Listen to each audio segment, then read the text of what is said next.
what's going on, guys? My name is Chinadu, and this is my man Billy, and this is, well, two guys talking about sports. All right. That's how it's gonna work, man. Sounds good. That works. We start that first game. Now, the game that sticks out to me most, obviously the Texans. We'll get to that in a second. I don't even want to talk about that. Let's talk about that Broncos-Cowboy game first. Man, that is a good game right there. That was an excellent game. That was a shootout. That was the definition of a shootout, bro. Honestly, like, up until the last, 3 minutes of that game, I was like, that's America's team right there. Because, like, Romo was on fire. I still say, they lost. I still say that was a great game by the Cowboys. Yeah. I felt that's the game that's going to help Romo get to that next level, though, because he came within a heartbeat of beating Peyton Manning. I think it actually did extend him to the next level. That he played better than Peyton. You look at his line, he was better than Peyton. I'll be honest. You look at those stats. Yes, because for the team that people say that Romo has and he doesn't have anybody, he made a lot of things happen in the pocket, man. He made time. He got open. He scrambled. He did everything Matt Schaub should have done in his games. But unfortunately, the Cowboys are 2-3, but they're still in first place in their division, which is still a good thing. I think they're tied with the Eagles. And he went up against possibly the greatest quarterback that has ever played the game, and he matched him toe to toe. So, in my opinion, he can't ask for much more. Yeah, in my opinion, Peyton Manning's the greatest quarterback of our era, and the fact that Romo went toe to toe with him, I think that was the closest game they played all season. The Broncos. Mm-hmm. That was they had to literally pull it out at the end to win it. That wasn't a game where they had control over it the whole time. Though they came back, ran it, but it's.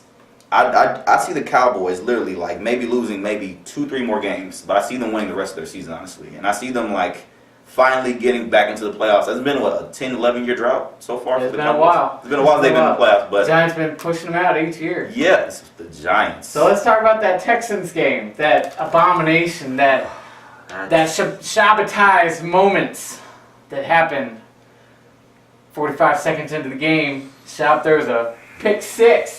For the fourth time in 4 games. That is a NFL record, my friend. NFL record. Real quick, moment of silence for Matt Schaub's NFL career. Matt Schaub is probably one of the luckiest quarterbacks in the sense that look at the tools he has. Look at the defense he had. Number what? Top 2 defense. I think us and the Seahawks top 2 defense in the NFL. No, top defense. Top defense NFL. Pro Bowl running back. Pro Bowl wide receiver, Pro Bowl tight end.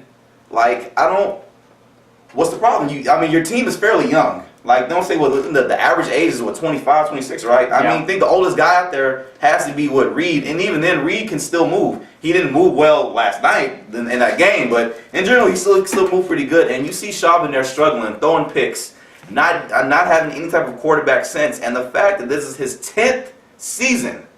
This is his 10th season, people. People don't remember this, but he sat behind Vic in Atlanta for a couple seasons. So he sat behind Vic, obviously learned nothing. And the funny thing about it, this is coming from a guy who was a Schaub supporter. Like, Schaub was my guy. Honestly, I was like, look, he choked in those games last season, but he's still a good quarterback. Now, at this point, being good is no longer good enough. We need somebody that can go out there. He can still be good. We need somebody that can make it happen. Like, we need a Phillip Rivers. If we had Phillip Rivers in that pocket, he would know what to do with this offense. It seems Schaub doesn't. And I'm guessing it's either he has no confidence because he's not allowed to call audibles, which is kind of a shame. A 10-year vet isn't allowed to call audibles. Or it's just, maybe he's just out of it. I don't know what it is. I thought he was taking bribes. Well, last night he looked, to be honest, he looked demoralized. Just straight up. Threw the pick six, and you could just see the wind come out of his sails. First drive of the game, though. The first play, man. He was confident, and he threw that, and the thing about it is, balloon popped. And what sucks about it too is that it wasn't like I couldn't blame Johnson on that one though, because the thing about it is, if you see where Johnson was, the ball wasn't even where Johnson was anyway. Not really, and he just ran. Well, credit the defense too. It was a trap defense, and they got him. They got him. But that doesn't mean that it's any better. You threw a pick six, and it is the 4th time. That was the one thing that Kubiak had to have said.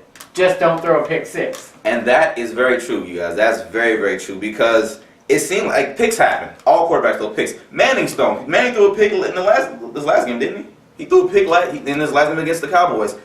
Interceptions happen. However, what determines a good quarterback from a great quarterback is how you react after that pick six. Mm-hmm. And after that, he just shut down. First play of the game, he shut down. And you look at the offense struggling to just make something happen for him. The offense is open, and a lot of plays. Owen Daniels was open a lot in that game. Like I give credit, even though Owen Daniels he made those 2 bonehead back-to-back penalties. When he was scrambling, he was able to get open. Like they could have scored something, but it's just you could tell. I mean, let's not diminish. But Schaub is he's a good quarterback. Yeah. He's good. He's good. Not great, and right now he's on an awful skid. It sounds really dumb for me to be saying he's good. He's good. Yeah. I mean, he's good. Exactly. And think about it too is that like right now, a lot of fans right now are just calling for Schaub to sit down. And I'm not saying that I'm not a fan of Yates. I'm a big fan of Case Keenum. Go Cougs. But Schaub actually is our best bet to win this season, just because Yates is good. He doesn't work the starting line. He has no experience with them. Neither does Keenum. The only person that's familiar with that line is Schaub. Schaub has experience, and we know he can do it. That's the frustrating part. Because I know he can stay in that pocket and throw down that end zone. He's accurate, if nothing else. He's probably one of the most accurate quarterbacks in the league. But very true. It's just his confidence levels is shot. And like 2 seasons ago, I'd put him in the same boat as Flacco. Same boat. But Flacco won a ring. And that's true. They're almost the same quarterback. Exactly. Schaub has 4 pick sixes now, and Flacco doesn't. Yeah, Flacco right now is doing pretty good right now because I think what Schaub needs is what Romo got in this last game. He needs to go up against that elite quarterback and be able to go toe-to-toe with him and have the feeling that I can beat this guy, because right now it's looking like he already makes up in his mind, I can't beat this team. And that's what it's looking like. And to be honest, they don't have the easiest schedule ahead of them. They have a scrub team coming up. No offense to St. Louis. They have a scrub team coming up. But then after that, man, it's like right back in the fray, man. So I would say, I don't know, man. I love my Texans, man, but we gotta get it together, man. I agree, but I don't know that Yates is the answer. I know that everyone's calling for him. Mm-hmm. It's sexy to have the backup quarterback in, but I don't like him as a starting quarterback. I don't think I could. I don't think Case needs a couple more years. Me too, and that's exactly how I feel too. I do feel that like both of them are good, but like I can't say Keenum is our guy because that's college. Yeah. This is real time. This is NFL time. Like everyone, if you look at Reggie Bush, everyone had him pumped up and pegged. He's gonna be great, and he's doing good. But you look at his first season in that league, and when he got lit up by Ray Lewis on that one play, that's real time. That's one of those. He's not good on his own. Yeah. You gotta have the parts around him. Exactly. Now my question to you is, Gary Kubiak, will he be the head coach next season? Absolutely, no doubt. He is. I mean, remember pre-Kubiak, what were we? We were 5-11. Yeah, and now we're looking up. Yeah, it's you want to be like Kubiak needs to go because it's old hat, but not yet. I think you need to stick with him, get him some more tools. Possibly Schaub needs to go. That's up to them. Mm-hmm. But he's put in a good run game. We won with it last year, and we're playing the same thing with more tools this year, and we're not getting anywhere. So I don't have an answer to that except that no, Kubiak needs to stay. And I agree with you, honestly, though. I feel like Kubiak. I think people don't know about Kubiak is that he was the backup to John Elway. But a lot of people don't realize his quarterback intelligence. He's a good quarterback coach. Yes. Now I believe he's struggling to translate that to Matt Schaub just because, like I said, Matt Schaub's a 10-year vet. He's getting older. He's older. He's 32. He's not old, but in quarterback years, that's pretty old. And I think what Kubiak really needs is like a young upstart that can learn Kubiak's system from the jump. And I think that's what Keenum is. I think Keenum is Kubiak's protege. Yeah. He never put him in as a number 2 this year because he's not ready. Exactly. And he's good, but he's not ready. And like I said too, Case Keenum last season, like good undefeated regular season, but that's college. It's college. I need people to understand this. He's a great quarterback in college. That's yet to be seen in the NFL. There have been a lot of great quarterbacks in college that didn't work out. David Carr is one of them. Was a superstar in college. Yeah, man. There's a reason he was the number 1 pick. He was a beast. Yeah, he's amazing. Got in the NFL, flatline. Nope. Vince Young, great quarterback in college. I'm a Young fan, but let's be real right now. Flatline. He's not even on the team right now. I agree. He's not on the team. He can't find a team. Yeah, nobody will pick him up. Tim Tebow, great in college, great guy, I'm sure, but unfortunately, great in the locker room. Yeah, great locker room leader, but Jacksonville needs to pick him up. They really do. Jacksonville, seriously. Jacksonville, listen. Before you guys move to London or LA, because y'all are moving somewhere. Before y'all move, y'all should probably pick up Tebow and get some people in the seats just to have something to watch. Exactly. I really do though. But overall with Kubiak, I agree with you completely. I do feel they probably should improve their schemes more because their offensive line is predictable at this point now though. Like when they see Foster in the game, they know who's getting the ball. Right. And it's gotten to that point now that like they can just read it. That's how they're able to really pick them off so easily. Change the play you run from the set. Yeah, because although their scheme, although they make every play look the same, which is a good idea though, but you have to change it up though because now they're just running the same play. Yeah, now they're just like if you look at the defensive line that game, they were already setting up like right before Schaub snapped it. The defensive line will immediately reset to like it's a different position and just get them. Yep. And I do feel Schaub's line needs to protect him a little more. I felt they didn't protect him the best in that game, but at the same time, I felt any other quarterback would have been able to kind of get out the pocket a little bit and make it happen. Schaub's issue is he steps back instead of forward, which costs us to lose a lot of yards because when he shovels back, you're isolating yourself out there. There's nobody back there to protect you. Well, remember that. I mean, that comes down to production issues too. The front side of his pocket is collapsing. He has nowhere to step into. Very true. So, I mean, I agree. I agree with what you're saying, but there's nowhere to step. You step forward and you're right into the back end of an offensive lineman. Exactly. I mean, I'll say this. At least Schaub didn't get sacked a whole bunch either. I mean, at least he was able to scramble out. I mean, I feel his scrambling has gotten better, but I feel it's one of the issues where it might be a little too late, unfortunately. Like I said, I like Matt Schaub. I think he's a good quarterback, but in the Houston market, because it goes beyond football, it's a business too. It goes beyond this what the coaches think. There's an owner, there's a GM. They need to put butts in seats and make sell these tickets. And Houston fans are not having it right now. They're not feeling Schaub at all because if you look at the schedule, you look at the teams they played, they're comparing Schaub to the quarterbacks of the other team. So they're comparing him to Russell Wilson. They're comparing him to Kaepernick. They're comparing him to Jake Locker. They're comparing him to Phillip Rivers. And they see what those quarterbacks are doing, even though we beat some of those teams. Like, hey, they played way better than our guy did.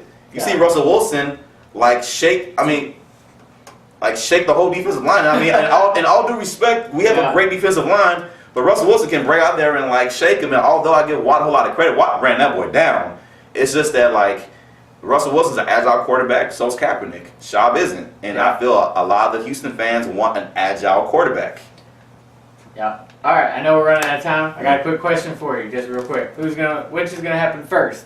New York Giants get a win, Denver Broncos take a loss. I say, and I was thinking about that earlier today. I will say the Giants will win a game before the Broncos lose, just because the Broncos' schedule at this point now. I say they still have some pretty formidable opponents though, but the momentum they're on, I don't see them losing a game at least until maybe week 10, week 11. I see the Giants winning in at least one of the next 3 games. Just because, although it's definitely panic mode in New York, I feel Eli, 2-time Super Bowl champion, Coughlin's a very experienced quarterback. I know they lost a lot of guys, but they still have some good pieces. They still have Victor Cruz out there. Mm-hmm. Eli still has a cannon for an arm. If nothing else, it can at least be the Eli Cruz show, and he can just sail it down there and just hope something happens. Bring it down there and hope something happens. Actually, who does New York play next? Do you know? I don't have the schedule. Yeah, we're gonna look at that schedule. I believe it might be Philly. With Vic out, Foles is not that. Well, they played them this week. Yeah, and they lost them. That's right. Lost. That's awesome though. But I see NY pulling out a win before Denver loses because let's be real here. Peyton Manning and John Elway, they knew what they were doing the whole time. Yeah. And he was out there in Indy, and he got released, and you didn't see him cry at all. It's just business is business. Let me go do it somewhere else. Yeah, because to be real, initially I thought he was going to San Francisco at first. That's where I thought he was going, though. But Denver, obviously the best pick. I mean, him and Eric Decker, amazing combination. You can tell that's his guy, his go-to guy. The defense is amazing. You can tell that they respect Manning. And right now in Houston, back to Houston, you can kind of tell they might not really respect Schaub that much at this point. Yeah. But, I'm thinking to answer my own question, I think it might be just like you said, Giants winning because I don't know where.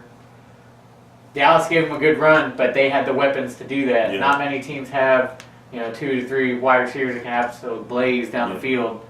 I I personally don't know if Denver's going to take a loss this year. I don't think so either, because all the momentum the Cowboys had, they were at Dallas, and that crowd was electric, and they still couldn't pull out. I don't see anybody. I see the Broncos in the Super Bowl. And don't forget, in the next couple of weeks, you're going to get Champ Bailey back. Yeah.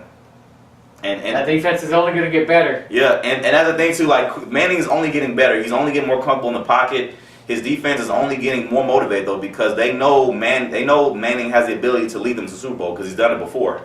And knowing your quarterback has a ring already, it gives you confidence in knowing that we can do it again. So I see Broncos running away with it the whole thing. The whole way. The only trip ups I see is they have 2 against the Chiefs. In the coming weeks, the next 5 weeks, they got 2 against the Chiefs. I think that might be a good road test and a good home test. I definitely agree, because that team can play ball control on them. And I definitely agree. I know we got to go in a second though, but I just want to say about the Kansas City Chiefs. My goodness, who knew? Who knew that Andy Reid and Alex Smith be great together? Right? Who knew for 5-0, right? Yeah, 5-0. They had to pull one out. They had to pull one out of their hat. Yeah. But I'm very happy for Alex Smith. I feel that was definitely a better move for him. You already knew if Alex Smith came back to San Francisco and they sat Kaepernick down, he wasn't going to get any respect. He wasn't getting any love just because when he went out, that was a classic case of this guy just took your job.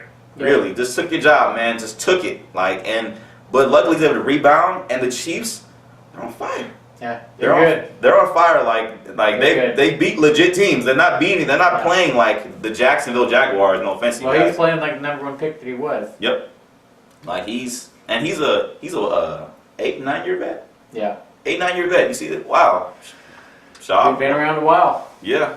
But real quick, Rockets. What do you think? Woo! Rockets. I'll be honest. I didn't really care that we got Dwight Howard initially. Honestly, I felt that we could have got a big man from college, had him work with Akeem, taught him the Rocket system, because initially I didn't look at it as we're getting Superman. I looked at it as we're getting somebody who's on his 3rd team and has yet to win a championship. He went once and got blew out by Kobe, and that's kind of it. And I looked at a guy who called himself Superman, team losing by 18 points, on the sideline smiling in Orlando. Yeah. I look at things like that, so if it's just impossible, you're not going to pull it out, because I felt we have a good team already now.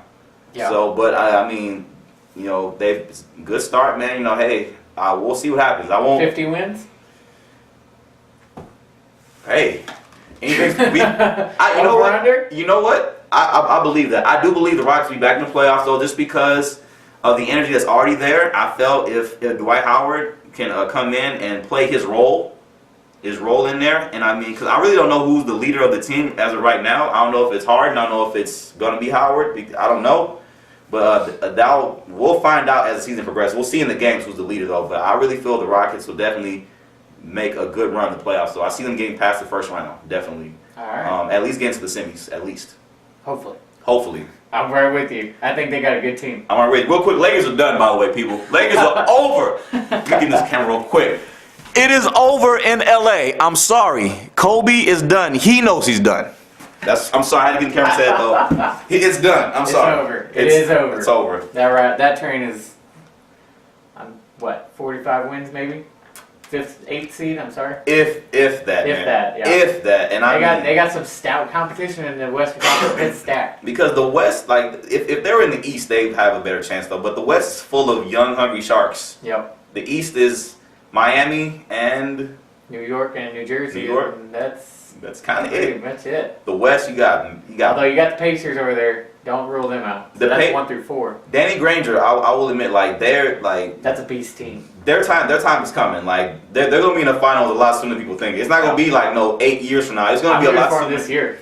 Yep. Because honestly, they're my pick out of the East. I know people are gonna laugh, but they have the experience now that they know how to play them. I will agree with you though, just because of the fact that they were the only team that came this close to beating the Heat last time. And honestly, if one person out of their big 3 in the Heat goes down, so does their ring. I feel if LeBron goes out, definitely. If Wade goes out, if Bosh goes out, definitely if LeBron goes out. That's it for them, man. Because that's a young, hungry team that have not only have they gotten better, they've studied the Heat. And I guarantee you this offseason, to beat the Heat. I guarantee that's what they've been working on. They're designing themselves to beat Miami. All right. Well, It's been good talking to you. It's been a great talking man. sports. I love it, man. What we're going to do, man, we're going to wrap this video up, man. But don't worry, next week we'll be back with a new video. Next week, the week after that, and whenever we get to it. But don't worry, guys. You're going to see another video from us coming up real soon. If you have any comments, your thoughts about the videos, please leave them in the comment section below. We reply to all of our comments. And please like this video and share it on Facebook, YouTube, Tumblr, Twitter, wherever you share videos at. My name is Chinedu, Chinedu, and this is my guy, Billy. And this is Two Guys Talking About Sports.